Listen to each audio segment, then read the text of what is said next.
భారత్పై అణుబాంబులు వేస్తాం, మేము మునిగితే సగం ప్రపంచాన్ని మాతో తీసుకెళ్తాం. ఎవరు నాయన నువ్వు? సింధు నది జలాల సింధు నది భారతీయుల ఆస్తి కాదు, ఆ నదిపై ఆనకట్ట కడితే క్షిపణులతో పేల్చేస్తాం. పాకిస్తాన్తో పెట్టుకుంటే భారత్కే నష్టమట. అబ్బా, పాక్ ఆర్మీ చీఫ్ ఆసిమ్ మునీర్ వ్యాఖ్యలట. అమెరికా గడ్డపై నుంచి భారత్కి హెచ్చరికలు. చూడు ఎట్లుంది. అమెరికాడు దోస్తాన్ చేస్తున్నాడు. మీకు విషయం తెలుసా? ఏ అధ్యక్షులు పాకిస్తాన్ ఆర్మీ చీఫ్తో విందు ఏర్పాటు చేసుకోలే, తినలేదు, కూర్చొని కలిసి తినలేదు. మన ట్రంప్ గారు చేసిండు, సుఖమైనడు. అంటే ఎంత మద్దతు ఇస్తున్నాడో ఒకసారి అర్థం చేసి. ఏమంటాడు వీడు?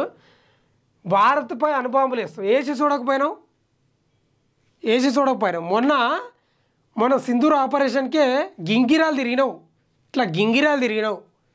అణుబాంబులు వేస్తామని మేకపోతు గాంభీరం. మేము మునిగితే సగం ప్రపంచాన్ని మాతో తీసుకెళ్తామంట. మీ బతికే అది కదా, మీరు బతకాలి, ప్రపంచంతో పోటు పడాలనేది ఏం లేదు నొటపీస్ మీకు. మీ బతికే అది కదా. భారత్ అనేది తలతల మెరిసే మెర్సిడీస్ లాంటిది. హైవేపై ఫెరీరాలా పరిగెడుతుంది. పాకిస్తాన్ ఓ డకోటా ట్రక్కు, ఇసుక రాళ్లతో నిండిన ట్రంప్ లారీ. రెండు ఢీకొంటే ఎవరు నష్టపోతారు? అమెరికాలోని ప్రధాన పాకిస్తానీలతో భేటీలో మునీర్ అంటున్నాడు. ఎట్లుంది చూడు ఆయన కథ. సింధు నది భారతీయుల ఆస్తి కాదంట. మరి నీ ఆస్తే? నీ భూభాగంలో ఉందా? మాదది.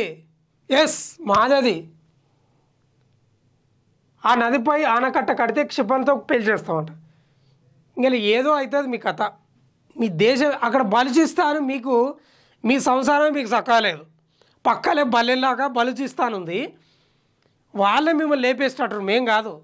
మేమేం చేయక్కర్లేదు. బలుచిస్తానే మీ భర్తం పట్టేటట్టుంది. అది చూసుకో ఫస్ట్ నువ్వు.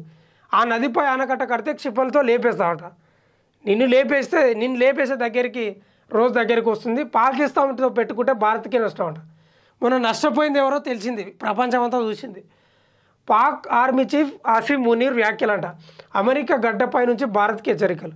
అమెరికా నిజంగా ట్రంప్ మనకు చాలా శత్రువు అయిపోయింది. ఆయన నిజంగా చెప్తున్నాను నేను.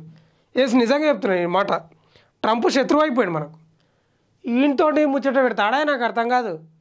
ఆ పాక్ ఆర్మీ చీఫ్ తోటి ముచ్చట పెడతాడు. ఎంత దిగజారిపోయిండు నిజంగా. నీకు విషయం తెలుస్తుందా? ట్రంప్కు వాళ్ళ దేశంలోనే వాళ్ళు ఈ టారిఫ్లు అడవులు పెంచితే అన్ని రేట్లు పెరిగినాయి. 1000 ఉన్నది 1500 అయింది, 1500 2000 అయింది. వాళ్ళు అక్కడ పౌరులు మొత్తుకుంటున్నారు. ట్రంప్ ఏమో ఆయన పెద్ద మునగాన్లాగా ఇట్లా వేస్తున్నాడు. ఆయన నేనే పెద్ద మోతేవారినని. మీ దేశంలో మీ ప్రజలే తిడుతున్నారు ట్రంప్. నేను సిగ్గు లేకుండా మళ్ళీ ఈయనను ఆశ్రయం ఇస్తున్నావు. ఆయనకు నీవేం పీకలేవు. నువ్వు అనుకుంటున్నావు పాకిస్తాన్ ఏం పీకలేడు.